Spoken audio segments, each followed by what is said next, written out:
This is Maren, and you're listening to Homeschool Unrefined, the podcast where we keep homeschool simple, real, and fun. You've got episode 110, where we get in the flow with Vanessa Wright. We are going to get to that in just a minute, but first, I just want to introduce Vanessa, our guest host for today.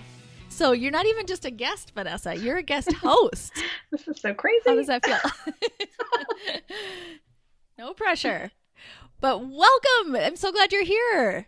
Thank you. This is such an honor. Honestly, when both of you asked, I was like, wow, yes. And obviously it was a big, huge yes. Oh, that's so awesome. I mean, we love talking with you so much. Okay. So like the more Vanessa we can get in our lives, the better we'll all be. So Vanessa, now we've had you on the show as a guest like a couple times, right? Yes. You were, I think, our first guest ever. Oh, really? I think so. Oh my gosh. I'll have to go back and look, but yeah. No, mm-hmm. I remember getting the message from you guys like, hey, we'd like to connect. I was like, we were right about to go to Disney World. And I was like, yes, I will contact you when I come back from vacation. Yeah. That was so awesome. Yes. But it's so easy to talk to you. So I'm so excited about this conversation. Do you want to just remind all of our listeners, or if we have any new listeners who haven't heard from you yet, could you just give us a quick introduction? Sure. So I'm Vanessa Wright. I'm over at Wright at Homeschool. We live down in the south of North Carolina, mm-hmm. and we've got 3 kids. I've got a almost 14-year-old and our son, and then we have twins who turn 12 in like 20 days. So wow. I know. So they're 22 months apart between my oldest and my younger 2. So it is, as I say, it is all adolescence all up in our house all the time. Yeah. And we've been homeschooling, I think 8 years, going into 8. I don't know. I stopped counting after 5. Mm-hmm. I know. It gets fuzzy. It does. And it's just what we do. And then I'm preparing, my older son will be starting, homeschooling, but he'll be considered in high school next year. So that's just a whole other thing we'll be dealing with this summer. So that's where we are. And we're pretty eclectic. I don't really follow any sort of different like methods or whatever, but we are just in a different season right now with 3 middle schoolers, really. Oh, yeah. Yeah.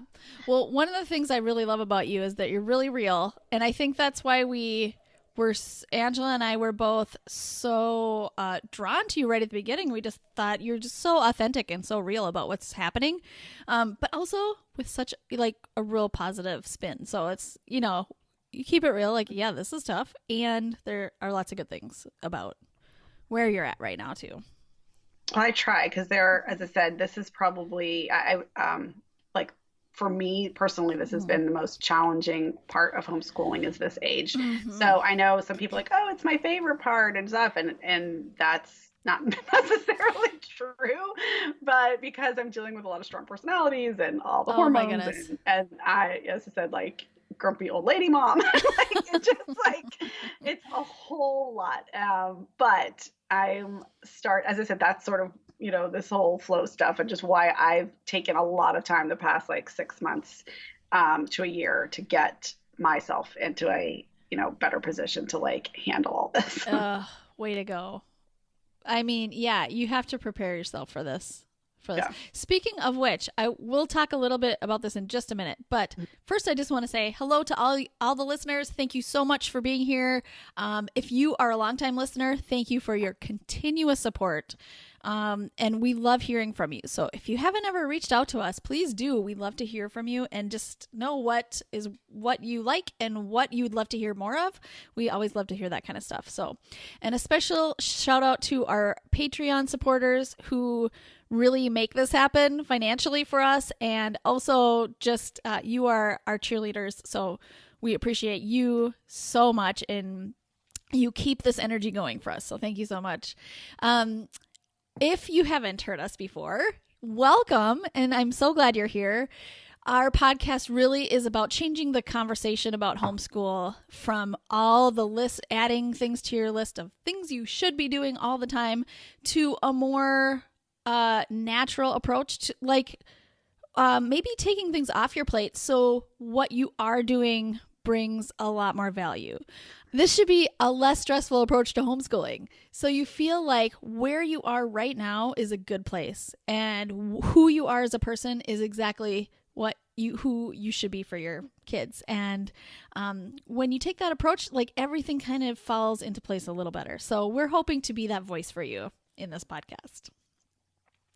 So speaking of that, let's go back to what you were talking about, because I know you've said this stage of homeschooling for you has been really tough, and you're dealing with it so graciously, though, I have to tell you. I mean, it's like a whole different ball game.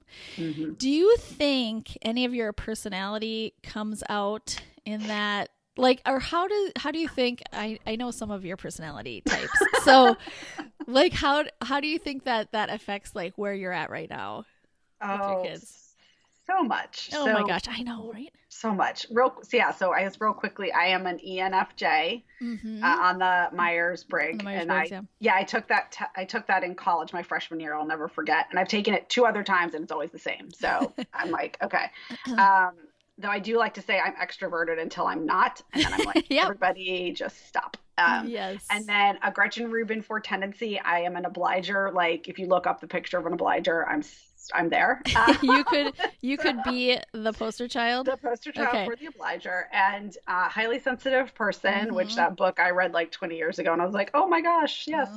And then on top of all that, you ladies were the ones who got me into the Enneagram stuff. Yeah, I know. And we get people into that. That's make them go down that rabbit hole. That's my summer schedule, is like diving into more Enneagram. So I'm a 2, which is the helper, and I'm again like.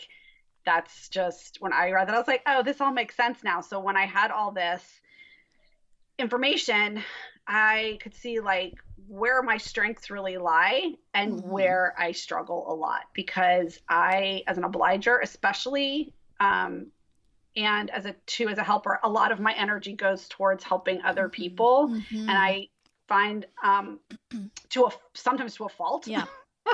And it's really hard for me to say no. I mean, I've gotten way better at it, but like with my kids, I've got 2 of my kids are absolutely not 2s. I know you're not supposed to type your children, but I'm almost positive my teen is probably an 8, which is the challenge. Let me tell you, I'll tell you, and we're going to talk about this in our personality classes that we're going to have soon. But like I a lot of times say to people, like, you don't want to label your children right, obviously. Right. There's so many factors that could change their number, or, Enneagram or Myers-Briggs or whatever. There's so many factors. But it's kind of good to like go down that hole a little bit and just be like, let's see if, my child is maybe an 8. Because if so, then I have these tools to at least help him out a little, or, see if this works. And if it works, then, that's a little more confirmation that maybe he is, right? Right. It gives you more information. Also helps you. It helps the parent, because if you know your number and your tendencies, then you know why you're maybe how a 2 interacts with an 8 or something, right? Yeah. I know. It's right. Or how an obliger, like, because I like all the external I need external reminders. I need external feedback, that kind of stuff. Whereas, one of my kids is totally a questioner, and he will just question everything all day long. But I see his little brain working, and I'm like, why are you questioning this? Like, I don't understand. Right? And you're like, I'm a 2. I need like positive feedback, please. Right. And it's like, and it can get to, and then the highly sensitive person. Oh my goodness. Yes. So that's where we are right now. Oh my goodness. I totally feel that. I really understand that. I feel like here, just because I think spring has sprung finally in Minnesota. It's taken a while. I mean, 2 weeks ago we were under snow still. Oh my word. I know. Oh gosh. But anyway, this happens all the time. As soon as the weather gets nice, like I'm done. But that's because I am an ENFP on the Myers-Briggs, and I'm a 7. 7s get bored so easily and need a new thing like yesterday. So it's time. Like I need a new adventure. And so I'm like moving on from all the school stuff. Right. What's next? Yeah, exactly. And I know weather is probably a little bit different of a factor for you because you haven't been under snow. No, we had no snow at all. Yeah. Right. Okay. So when it turns spring, does anything change for you as far as homeschooling or? Yes, Yeah. it does. So we have gone ahead and I've shelved all of our the history program that we've kind of been doing since October. Like my kids are just like, yep, they were like, we're done. Yeah. Don't want to do it anymore. And I mean, again, maybe because I'm an obliger, I'm like, sure, let's just put it away. But if we're just like clashing and fighting about stuff, they're not learning. And what's the point? For me, it's like they're going to get, for me, history, you're going to get history at some point. I'm still learning history. So why shove it in right now if it's miserable? So, but that said, they have all come up with their own types of stuff. My boy twin wants to study American history, so he's doing that. My daughter is doing something else, and my older son's doing some crash course stuff. Fine, great. Yeah. And do they do that independently or how does that work? Yes. Yeah. So everyone's usually working at the same time, but they're not working together. So I can set up my oldest. He'll do his crash course stuff. And honestly, right now, that's just him watching the videos and maybe taking notes. Crash course. Yeah, crash course. There's crash. He's not doing the crash course for kids. He's doing the regular, it's like, I think teenagers and up stuff. So there is a difference from what I understand. So content wise. So okay. Yeah. Good to know. And this is just an online program? It is. It's just, they have a YouTube channel. He just goes to their YouTube channel. How cool. Yeah. That's my kids. That's my kids learning love language. I was going to say, your kids would probably love it. Yeah. We're doing, I think it's pronounced My Academy.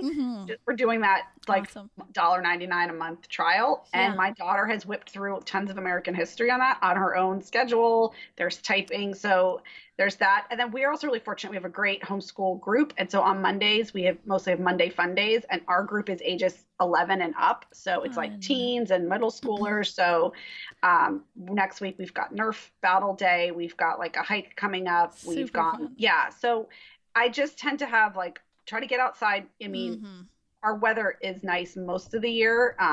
So I try to take advantage of that. But really in the spring, that and then interest-led project stuff. Yes. So my twins. You're good at that. You are good at that. I see that a lot.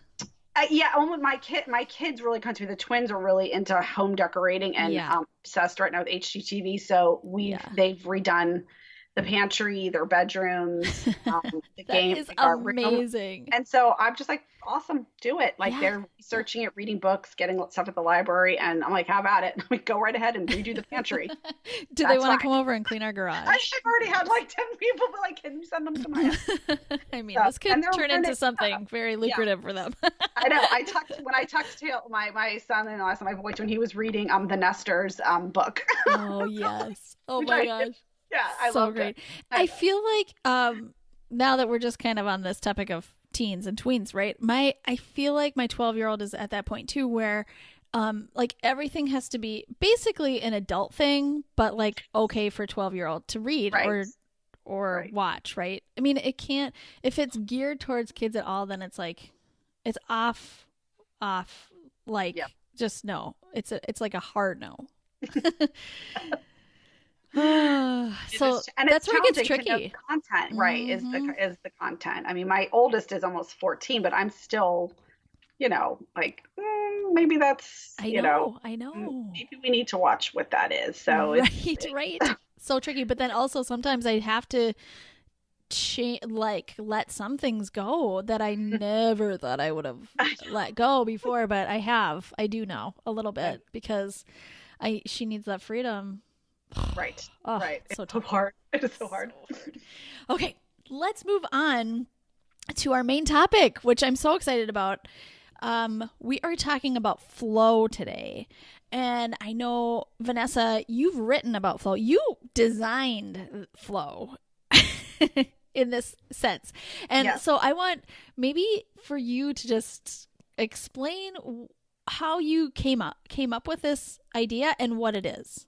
Sure. So I'm going to first say that this flow concept came out of a conversation that I have. I work with a holistic health coach, my friend AJ, and at Radha Kata Nutrition, and she's been phenomenal. She's been amazing. So we kept talking about this sense that I needed to go with the flow more and I needed to let myself flow. And so the day after I had a conversation with her about this, I started journaling because she was encouraging me to journal. And I started writing the word flow down. And I was an English major and I love acronyms. So I said, well, what could this mean in terms of my life and for homeschooling?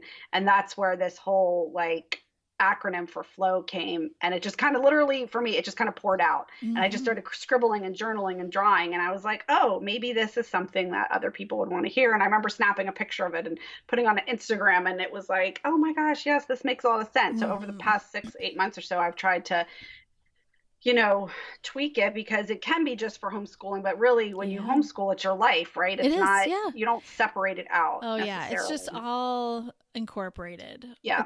It's a big gray area, right? I mean, it is. Yeah. I mean, it isn't for all people, but for me, it absolutely is. Like, I don't turn off and on homeschooling-ish during the day. It's this lifestyle stuff. So yeah. Yeah, awesome. So you came up with this flow. Can you tell us what those letters mean? And just like what they mean to you really too. Yeah, sure. So for me, I'll quickly go through like the F is for faithfully cultivating what matters most to you and your family and your homeschool. For L, I have learning to love yourself, your family, and the homeschool season you're in right now. O is owning your time and space. And the W is for weeding out what's not working and what's not serving you and what's not serving your family and your homeschool right now. Ooh, and right? I love that one.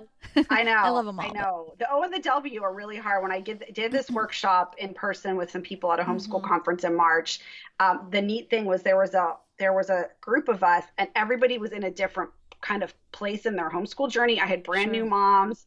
I had people who had been doing it forever. And to see what kind of bubbled up for them while we walked through all these letters and I had them journaling about what it meant to them. It was really beautiful. It was really beautiful to see. I can see it being so meaningful for the veteran homeschooler who has been working so hard to cultivate this for so long. And then this is kind of just like a good, clear way of doing it. And it makes it concrete and real. Like I really need to work on these things. And then for the new homeschooler mom who is just like, okay, how do I make this work? How do I not go crazy? That's what most people say to me is, when they hear that I'm a homeschooler, I could not homeschool. It would drive me crazy. Right. And you know what? I validate that. I mean, I think I get that. I understand because you really do have to have tools in place to not go crazy, I think. Oh, for sure. Yeah. So I love this. So why don't we go through each letter and just kind of, let's talk about them a little more. So the first one, faithfully, you're going to have to say it because that was a really long one.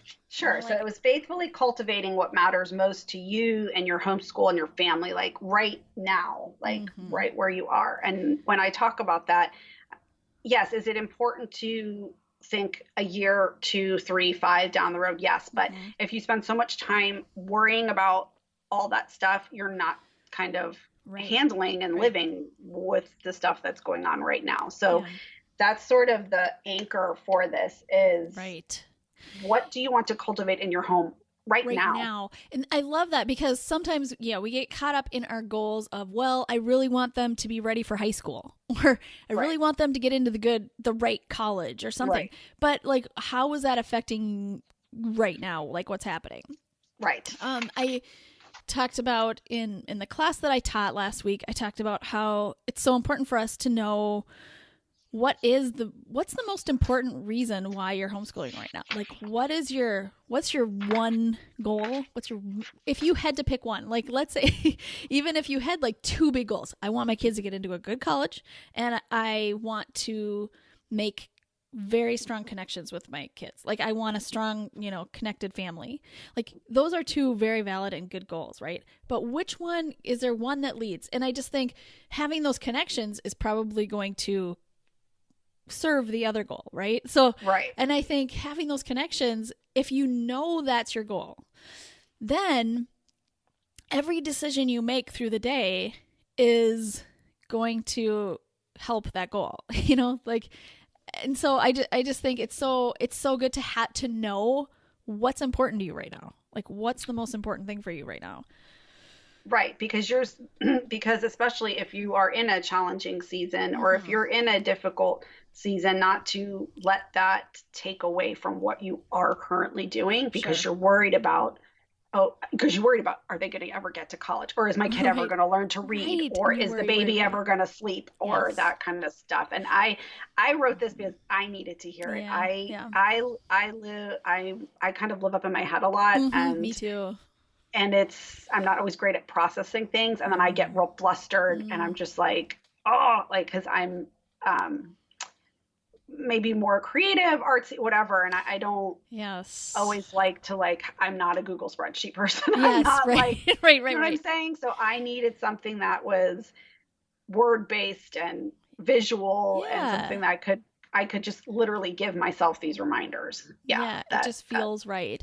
And I like this because it can, whenever there is a hard situation, you're having a hard situation, it's easier to choose how you're going to react to it based on, what you're thinking, like what's important to me right now. So is it most important that they get this math assignment done today? Or is my connection with my kid most important? My connection is what I would say. So that way I can make a better decision about what we should do about that math lesson. Exactly. Knowing that the connection that I'm making with my child there, like I'm listening to my child and I'm reacting in a positive way towards him or her, and it's going to affect how well they do in math. For sure. And so they may not finish that math lesson that day, but it's going to be better. It's going to be a better relationship for everyone, and which is going to make everything better. It'll make everything flow better. Yes. Flow better. Exactly. So I really like that.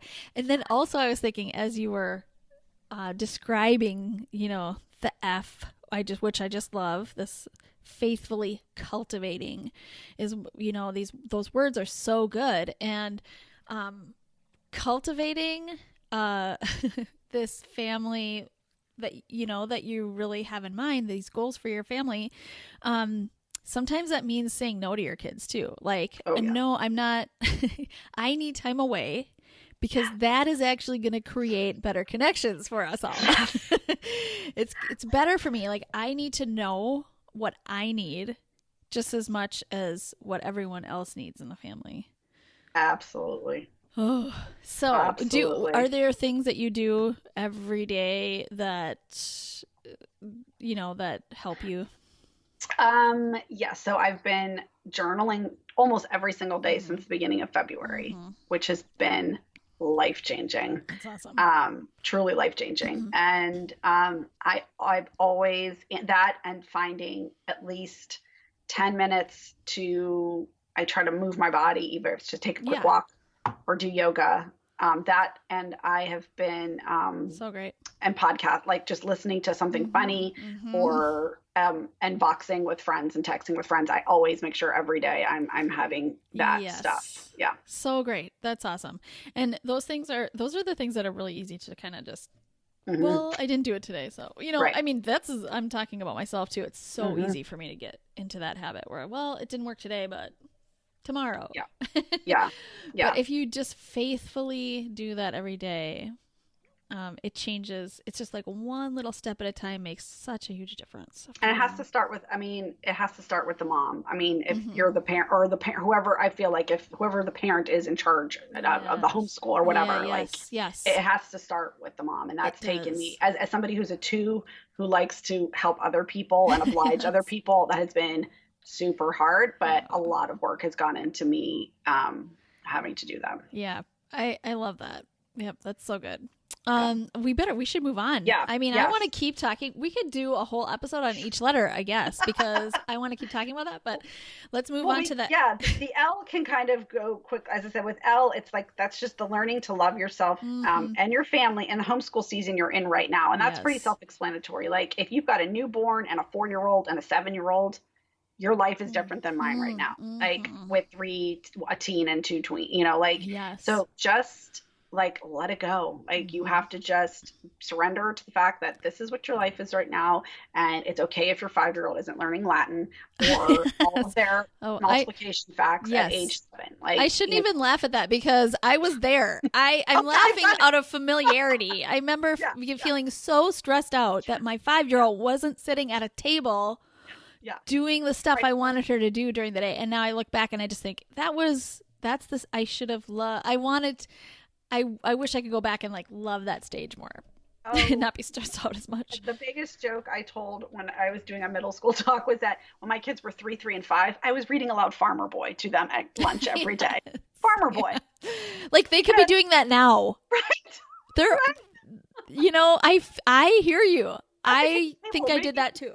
Yes. You know, and 3, 3, and 5. Like what was I? Well, and actually, it's great if you do that. It's so great. I mean, they're picking up something, you know, but I mean, in my mind, when I was doing that kind of stuff, they were just getting everything. Yes. No, they weren't. And the great thing is you can circle back around and read that over and over. It's such a good book. Oh, I did. Yeah. Yeah, for sure. It is just having the awareness to know where the season that you're in. Yes, for sure. Now that is what the L is. I just recently had to switch up read aloud because I think I've told you this. I tend to get these kind of heady read aloud books. They're very, you know, they could be on a classical book list, right? You know, these are the classics your kids should all have read by the time they're 14 or whatever. And I tend to think I should be reading those. And I want to. I mean, I personally would love to read them, some of them.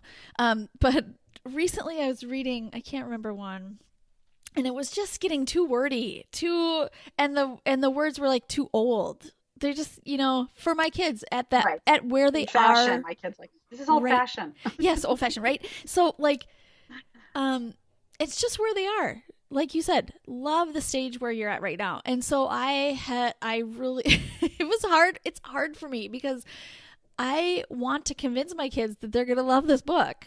They're going to love it if you just give it a little more of a chance. But I kept going and no. Anyway, we went back, we read a different book and it's just much more fun. It's you know, it's just what they needed right now. It's what they needed right now. And to have that wherewithal to be like, this is what's going to work better for them, because I will be straight up honest. We have not done one single read aloud this year. Do you know why? Because my 14-year-old I run a book club for him and he does his own, like he just listens to it. My twins, I started trying to do read alouds with them and they're like, Mom, we're too, like, we don't want to do this right now. So they just read on their own. And I've just said, even though I loved read aloud, I just said, you know what, for this year, that's fine. It's, you know, it's fine. Cause maybe it is a season and maybe next year they'll want to do it. I don't know, but I dropped it. Yes, I know. And it's tough because when all the experts are telling you should be reading aloud to your kids, even if they can read great, but then they're not accepting that. That's right. You know, who are you supposed to listen to? Right. Well, you have to listen. Right. You have to know that your kids. Also, I said, because I've been reading aloud to them basically since they came out of the womb. So they're good. Okay, we got a good chunk. And not to say you can't go back to it. It's just that right now in this season, it's not working. And they're reading. Other stuff. Yeah. Or as my daughter, she says, I don't read books, I write my own. So I'm like, okay. Okay, wow, good. That's fine. Hey. And that's fine. Even better. Yeah.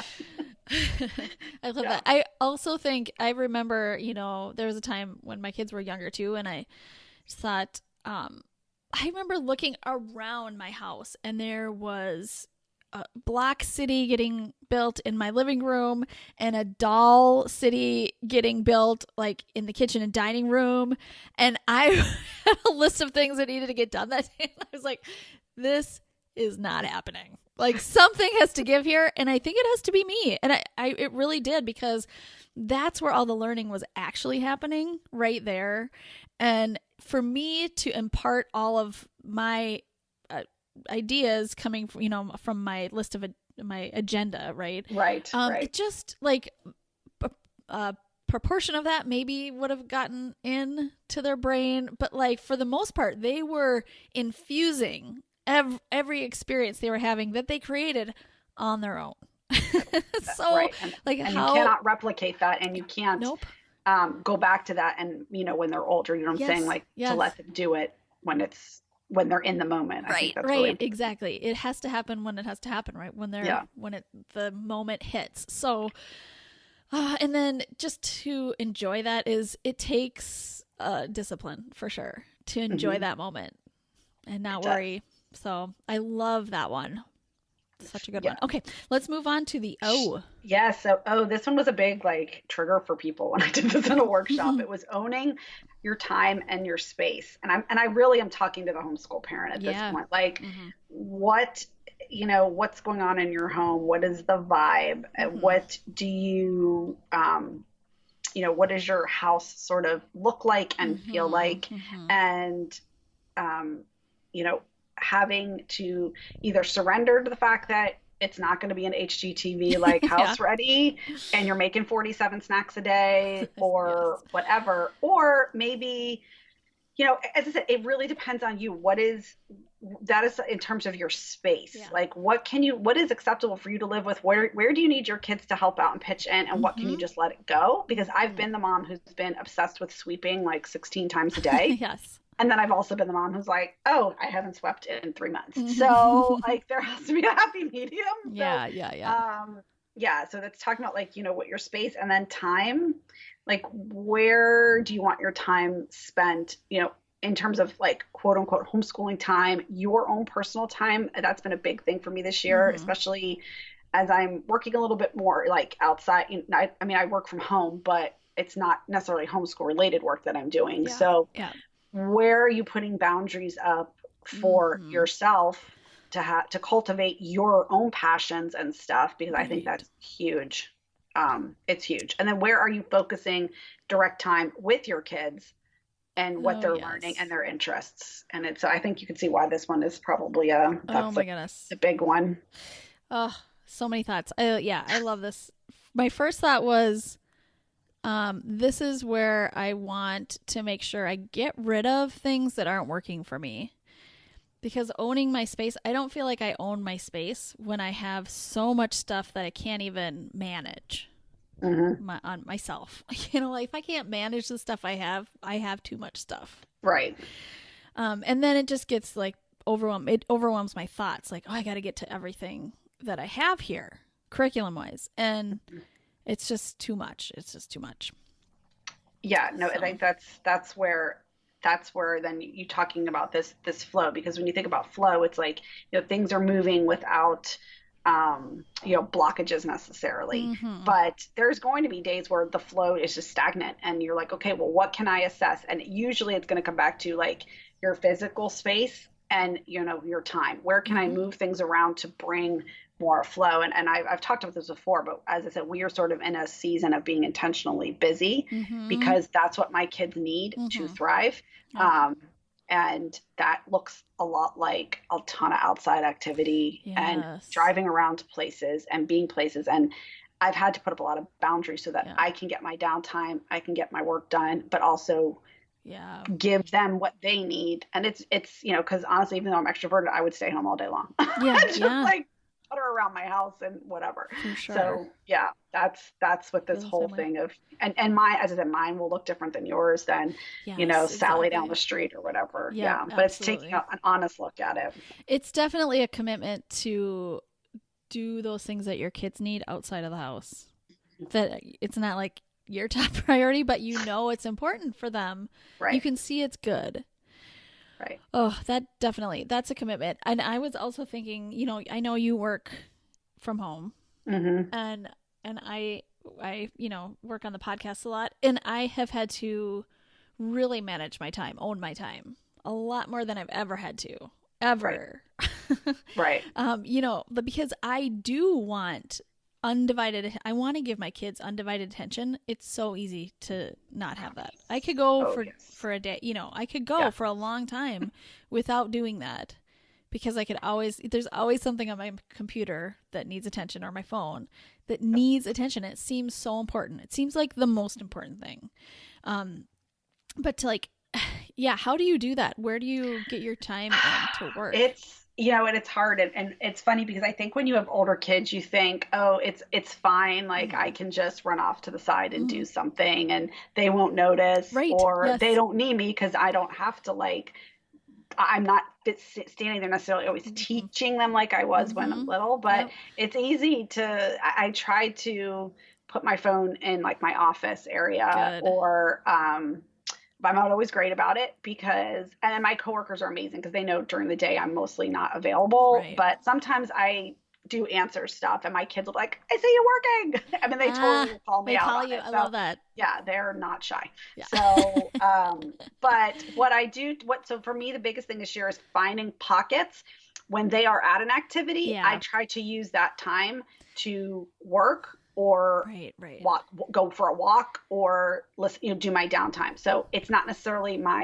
the way I would choose to do it, but that's what I have to do if I'm going to juggle all of this stuff. Right.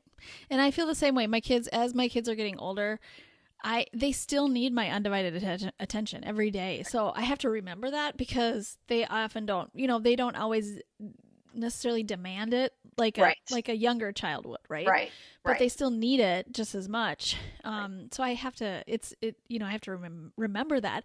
But I also think going back to the L, or is that the one? Yes. Loving where you are right now. And so like, I think when my kids were younger, I never could have done this podcast. There's just no way. Right. So, and I had to embrace that time. Like I had ideas, I had ambitions, and yet I wanted to be wanted to be there. Right. Right. So, hats off to anybody who does though. I mean, amazing. I think it takes more discipline than what I have right now. I always say I wasn't in a position to to do anything, but like, and you and I we both had a baby, and then we both had twins. Yes, so it's like there's nothing. I mean, we were in survival mode for years. Yes, survival mode. Running. I tell people I was running on adrenaline for probably 5 years. Straight. Not super healthy, but year of the baby's life. So I was joking. We have like videos of them coming home from the hospital, and then it jumps to when they're 6 months old. This is like, they're like, I'm like, oh boy, yeah. Because meanwhile, my oldest son, every second of his like first year documented. So oh my gosh, seriously, I know. Oh, I get it. All right, let's move. Should we move on to weeding? Last one. This is it, where you start having to weed out what's not working for you and your family. I know you guys did your KonMari episode, which I loved. Where we Kondo our homeschool. Kondo, yeah. And it was funny because I read her book when we were moving 4 years ago. 4 years? Yeah, 4 years ago. And it really helped to get rid of like that physical stuff. And then we moved twice, like we moved 2 times in less than 2 years. And so I was literally moving the physical stuff, but I'm also talking about like weeding out, like, weeding out stuff in your Instagram feed, your Facebook feed, like like just activities that you feel like you have to do, but maybe they're not really great for like your kid. And you're just thinking, oh no, my kid has to do 3 sports and take 16 outside class, all that stuff like that. Like what can you get rid of? And you ladies talk about this all the time because you only have so many hours in the day and you have to sleep. Like, you have to sleep. Yes. And that's just a part of being really healthy. I mean, it's part of, your health is getting good sleep, right? Yeah, yes. I know. Yeah. But I like that idea of just even weeding out your social media, which it can get cluttered. It can. And it's, as I said, it's, what's going to be encouraging and uplifting to you? Like, when you do spend that time, spend it wisely, and then just kind of get rid of the stuff. Like, I had to get rid of all the like, quote unquote, cute little Montessori-ish stuff and all the little hands-on stuff that my kids are like, we are in 6th and 8th grade, Mom. We do not want wooden clocks. We do not need I know, but that stuff. I'm like, what? It's hard when it's like, it's so good. And the problem with me is I thoroughly work on like getting the perfect right thing. Those right things. I work so hard on getting it. And then it's hard to just let all that work go. It's not just the clock. It's like hours of planning. Right. Paying for that thing, right? Oh, sure. Oh, for sure. I know. Yeah. And then especially if part of my love, when we didn't even talk about, like, with my love language, I was like, I like words of affirmation. Oh yes, we didn't even talk about like, that one. I'm like, wait, this doesn't sound good to you. I don't understand. I've spent all this time. Ouch. I know. Together. I think about weeding out curriculum for me, especially because I think I started out on my homeschool journey thinking I needed lots of good curriculum to support me in what I was doing. So, because I did, I just thought I'm sure I will be flailing if I don't have things to do, right? So I got lots of curriculum, and I think it's hard. Like I said, it's hard to get rid of those things that you researched and worked hard on getting the right things that the things that on paper like seemed really good. But what I like to say is, for curriculum, you should be, just like in business, slow to hire, quick to fire. So like, take your time, putting curriculum in, because you only want it if it's going to be serving you, not you serving it. For sure. And so if the curriculum, if you think a curriculum is going to serve you and your children, great. But then also, when it's not, like, quickly, it's okay to, like, boom, like, we're not doing this anymore, or we're gonna take a break. It's okay to make. I think it's okay to make that decision pretty quickly, because one more day of it is not going to help anybody if it's not working. Yeah, and I also think that ties into your kids' personalities. I mean, if you have kids who are fine, like if you're saying, okay, this is what we're doing, and we're doing it for 36 weeks, and that's and that works, it's awesome. That has rarely been the case for my house. Now, I will say I have done everything from, like, we have done boxed curricula, and we have pushed through, and I have tweaked it, and it has been fine. We have thrown everything. I mean, you all know, I have ordered stuff and been like, what was I thinking? My child actually said to me, "What were you thinking, Mom?" And I was like, "Oh, okay." Take that back. And so it's really it's the whole, don't get into the comparison trap. Like, if your neighbor's using X, Y, and Z, and her kids are getting up and doing it every day, and awesome if that's what's working for them. But if your kids are fighting you, what's the point? Like, they're not learning anything. Right. And I think kids aren't really trying to manipulate you out of something. Like, they're just trying to, I mean, it may feel like that, but I really think kids will tell you are trying to tell you who they are and what they need. Yep. And it may not be in the most kind way, or, most productive way, because kids don't have those skills yet. Right. Yeah. But it's important to listen.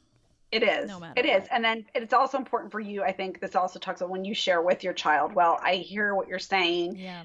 It's important that, it's important for mom and dad to make sure that you get, or whoever's in charge, to say, we still need for you to do X, Y, and Z, but hey, let's be flexible with this. Right. So that there's a balance there. Right. Yeah. It's important for you to learn these skills. Should we, I mean, we're not going to just not learn them, but can we learn them in a different way or whatever? Right. Let's figure out what works. Exactly. Yes. That is so good. All right. Well, that was a great conversation. Thank you so much, Vanessa. I loved it. I think I could put that up on my cupboard. And just keep remembering flow. Yeah, that's all. Yeah, I can send you my little sheet, and you can print it out and hang it up. Ooh, yeah, that would be great. And then we're going to talk a little bit longer after the episode, and we will post that to Patreon. So if you're a Patreon supporter, you're going to get a little extra conversation between Vanessa and me. So thanks, Vanessa. All right, let's move on to Loving This Week. Ooh, I'm so excited to hear yours, because I always love your LTWs, and I love watching your Instagram, because you always have great new products. So anyway, Vanessa, what are you loving this week? So I've got two things. One is a hair conditioner. Nice. Yes, it's by Pacifica. It's called Hairvana, which the word yoga was on it, so of course I had to buy it. Hair yoga. Yeah, it's hair yoga. I'm like, oh, that sounds great. But I have crazy hair, and I'm telling you, this stuff, like, it makes me not have to like wash it every day. Wow. And I don't know. And it gives I have naturally curly hair, and it helps like, and the humidity is no joke where I live. So I have to like put all the like stuff in place so that my hair is not ginormous, but I love it. And it smells so good, and you can buy it at Target. So, I love that. Such a plus. That is awesome. Yeah. And my other one, I cannot stop reading the Emily P. Freeman's new book, The Next Right Thing. And oh yes, I gotta tell you, it's my book of 2019. Like every year I pick a book that's like just really I attach myself to, and this is the book. And so tell us about what's the premise of it. So it's born out of her podcast, which is phenomenal. And it's like these little 15-minute snippets of, how do you make decisions to do the next right thing? And it's really helpful, especially if you're a person like me who just can get overwhelmed by literally all the decisions that you're making in a day. Seriously. And it's the book kind of takes the podcast and just kind of branches it out. And each day, if you read it straight through, there's a different way to sort of settle your brain and help you, as she says, discern and decide what your next right thing is for that moment. And I love that. And there's a prayer at the end. So it is a Christian-based book, so I will say that. So, but there's a prayer, and then there's a little action step, and it's been so reflective and so helpful. And I got to be on her launch team, so I got to pre-read it, and now I have the hard copy. So this has sort of been in my brain now since like February, early March, and it's really made a huge difference in being okay with like whatever I'm happening. What is that next right thing I can do right now, not in 2 days or not even in an hour. Like it's really been amazing. This is so good. This could fit into the F of the flow. Like cultivating what's happening right now, right? Right now. And what is your next thing? Yeah. That's so good. I can I can see this working or helping me a lot just based on my own personality type too. Speaking of personalities, like as an ENFP, I am making decisions is not my strong suit. It's just not. Like there's so many choices, and it's so hard to tie myself down to one. I just don't want to ever. I feel that. And yeah, I mean, just making those decisions are so hard for me. So I sometimes just avoid them or don't do anything. Yeah, just don't do anything when, so I love this because somebody who's strong in that area, this is her thing. She's like really good at this, and she's like laid it out in a way that is like palatable for someone like me, probably, who is like not great at it. It's great, and it's little chunks. It's little chunks. It's not overwhelming. It's just like the perfect amount. I love it. I need to get that book. All right. Thank you. Okay. My loving this week is the movie Captain Marvel. I know you've probably heard me talk about how we've kind of become this superhero movie watching family. It started with my husband because he's super into the Marvel movies. And I had no clue what the deal was with all the movies. I didn't know there were like Marvel movies and then DC comic movies. Did you know about this? I vaguely from my child. Yes. I didn't even know that. I had no idea. So that's where I was starting from. And knowing that I think Captain Marvel was coming out, and then the next one is coming out, I think next weekend. And Endgame, Infinity Wars, Endgame. Oh, yes. So to build up to that, my husband was having us all watch like all the movies in order. And at first I balked at it. I was like, I can't do it. And so Sean and the kids watched like a bunch of them together. This has been like starting months ago. And there's so many of them. And my son was now super into them, and he was begging me to watch these with the family. He's like, please, they're so good. And like because he was getting so excited about it and wanted it to be a shared experience between all of us, I was like, how can I, I can say no to that. So I started watching them, and I kind of got into them.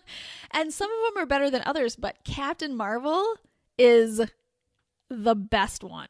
Oh, it's the best one. I think because, I think it's a commentary on just what we need to hear as a country right now. And I don't know, I just think it's so good. There's lots of twists in it. It's a strong female character who, and I mean, all these superheroes are kind of like, what? I'm not a superhero. And then they become a superhero.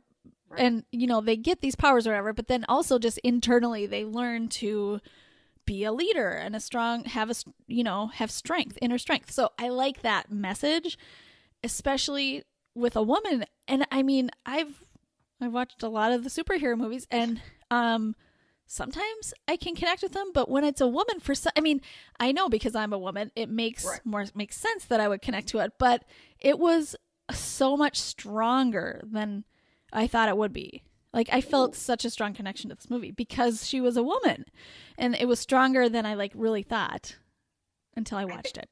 No, I think that's awesome. Yeah, and it was because that's how I'm going to say how old I am because Linda Carter, Wonder Woman in the late 70s. I still have my Wonder Woman cape. Okay, you do? I do, and it's like this weird material, and it says Wonder Woman 1978. So, yes. I'm telling you, and that really, I think that's an important message. Yeah, for sure. And it was just so well made. It was a really great movie. So, and this is one of the movies where you don't have to know about all the other characters and all the other superheroes. This is like a standalone movie if you just watch that one. This one, totally fine. You will get it and you'll love it. Putting it on the list. So, yeah.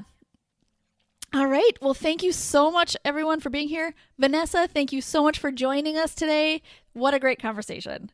Thanks for having me, ladies. Yeah. And if you'd like to listen to more a conversation between Vanessa and I, join Patreon and you'll find us there.